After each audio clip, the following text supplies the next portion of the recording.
Hello guys, welcome back to the channel everyone. Pro kabaddi season 11 ఆక్షన్లో పవన్ రిలీజ్తో ఒక గేమ్ని ప్లే చేయబోతోంది తెలుగు టైటన్స్. ఆ గేమ్ ఏంటో తెలిస్తే తెలుగు టైటన్స్ ఫ్యాన్స్ అందరూ కూడా ఎగిరి గంతేస్తారని చెప్పొచ్చు. ఇంతకీ ఆ గేమ్ ఏంటో ఈ వీడియోలో మనం తెలుసుకునే ప్రయత్నించేద్దాం. సో ఈ వీడియో చాలా ఇంట్రెస్టింగ్గా ఉండబోతోంది. దయచేసి ఈ వీడియోని ఎక్కడా కూడా స్కిప్ చేయకుండా లాస్ట్ వరకు చూడడానికి ప్రయత్నించండి. అండ్ వీడియో కనుక మీకు నచ్చినట్టయితే లైక్ చేయండి, షేర్ చేయండి, మన ఛానల్ని సబ్స్క్రైబ్ చేసుకుని పక్కన బెల్ ఐకాన్ ప్రెస్ చేసి ఆల్ ఆప్షన్లో సెట్ చేసేసుకోండి. అండ్ ఇలాంటి మరిన్ని వీడియోస్ కోసం ఛానల్ని డైలీ ఫాలో అవడానికి ట్రై చేయండి. ఇంతకీ ఆ గేమ్ ఏంటంటే ఫస్ట్ పవన్ శరావత్ని ఆక్షన్లోకి రిలీజ్ చేస్తారు. ఒకవేళ పవన్ శరావత్ 1,50,00,000 లోపు వస్తే కనుక అతన్ని FBM కార్డ్ త్రూ రీటైన్ చేసుకుంటారు.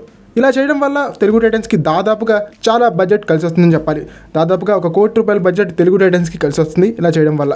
ఒకవేళ పవన్ శరావత్ కనుక లాస్ట్ సీజన్ తరహాలోనే 2 కోట్లకు పైగా వెళ్ళాడనుకోండి, పవన్ శరావత్ని వదిలేస్తారు. దీనివల్ల 2,60,00,000 బడ్జెట్ తెలుగు టైటన్స్కి మిగులుతుంది. అండ్ ఈ బడ్జెట్ తోటి మంచి యంగ్స్టర్స్ని ₹1 లోపల వచ్చేటువంటి యంగ్స్టర్స్ని టార్గెట్ చేసి తీసుకునే అవకాశం ఉంటుంది తెలుగు టైటన్స్. ఈ విధంగా చూసుకున్నప్పుడు పవన్ శరావత్ స్థానంలో మనకి 2 యంగ్స్టర్స్ లభిస్తారు. వాళ్ళిద్దరూ కలిసి పవన్ శరావత్ సాధించేటువంటి రైట్ పాయింట్స్ కంటే ఎక్కువ రైట్ పాయింట్స్ని సాధించేటువంటి అవకాశం ఉంటుంది. అండ్ మన డిఫెన్స్ని కూడా కొంతవరకు మనం స్ట్రెంథన్ చేసుకోగలుగుతాం.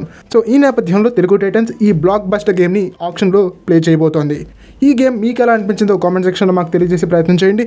నాకైతే పర్సనల్గా ఈ వ్యూహం చాలా బాగా నచ్చిందని చెప్పాలి. తెలుగు టైటన్స్ ఈ వ్యూహాన్ని పక్కాగా అప్లై చేస్తే కనుక తెలుగు టైటన్స్కి విజయ అవకాశాలు పెరుగుతాయని చెప్పాలి. మరి చూద్దాం కృష్ణ కుమార్ హుడ్డా గారు అండ్ శ్రీనివాసరావు శ్రీరామనేని గారు ఈ వ్యూహాన్ని ఎలా తీసుకెళ్తారని చెప్పేసి. ఓకే, ఇది ఫ్రెండ్స్ ఈ వీడియో కనుక మీకు నచ్చినట్టయితే లైక్ చేయండి, షేర్ చేయండి, మన ఛానల్ని సబ్స్క్రైబ్ చేసుకుని పక్కన బెల్ ఐకాన్ ప్రెస్ చేసి ఆల్ ఆప్షన్లో సెట్ చేసేసుకోండి. అండ్ ఇలాంటి మరిన్ని వీడియోస్ కోసం ఛానల్ని డైలీ ఫాలో అవడానికి ట్రై చేయండి.